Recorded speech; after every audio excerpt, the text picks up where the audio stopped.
Churchill's secret weapons that changed World War II. While Hitler was building bigger tanks and faster planes, Winston Churchill was secretly developing weapons so bizarre that his own generals thought he'd lost his mind.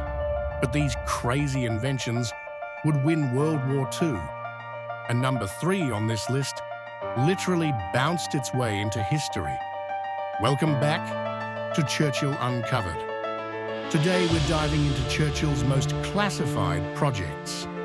Weapons so innovative that some remained secret for decades after the war. These aren't the weapons you learned about in school.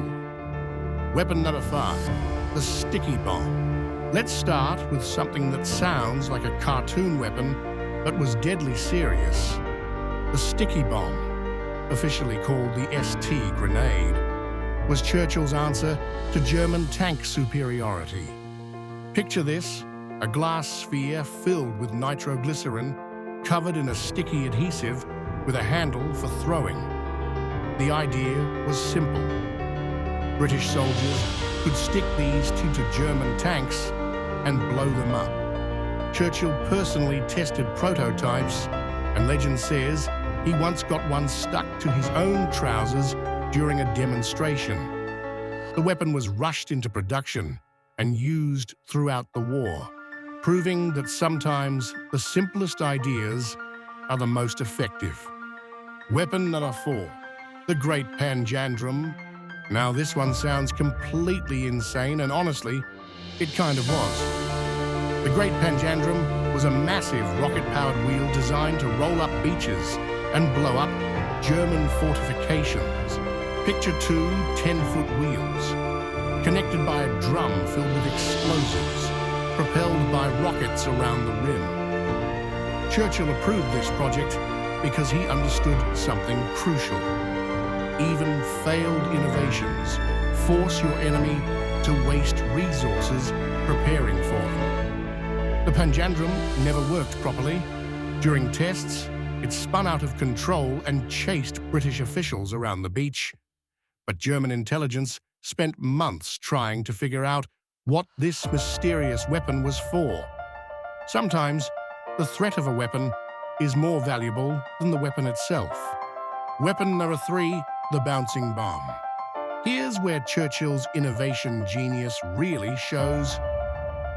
When engineer Barnes Wallis came to him with an idea for a bomb that could skip across water like a stone, most officials laughed.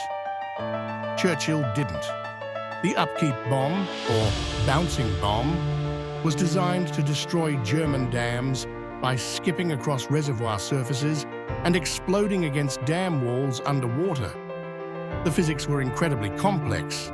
The bomb had to spin backwards at 500 RPM while being dropped at exactly the right speed and altitude. Churchill backed this project because he saw what others missed.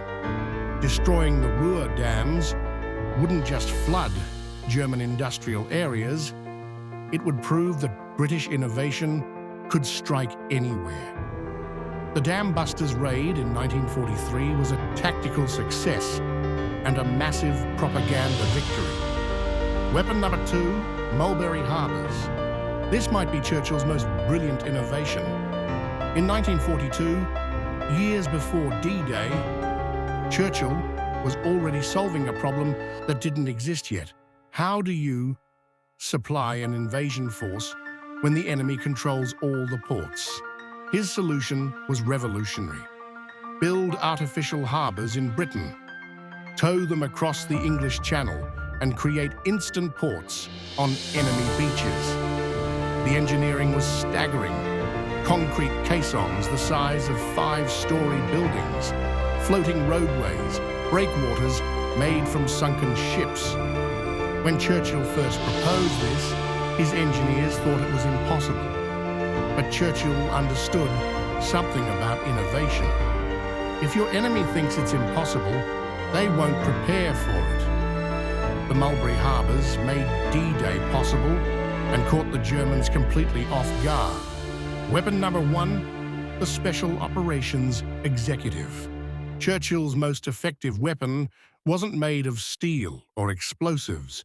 It was made of people. The Special Operations Executive, or SOE, was Churchill's ungentlemanly warfare organization. While traditional military thinking focused on armies fighting armies, Churchill created a secret force of saboteurs, spies, and resistance fighters.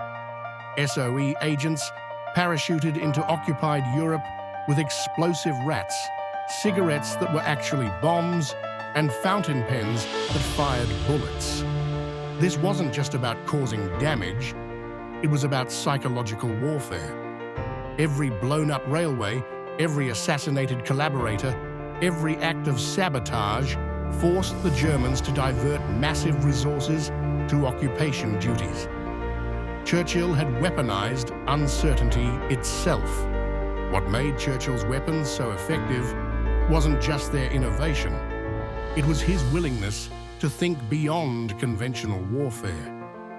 While his enemies focused on building better versions of existing weapons, Churchill was inventing entirely new ways to fight.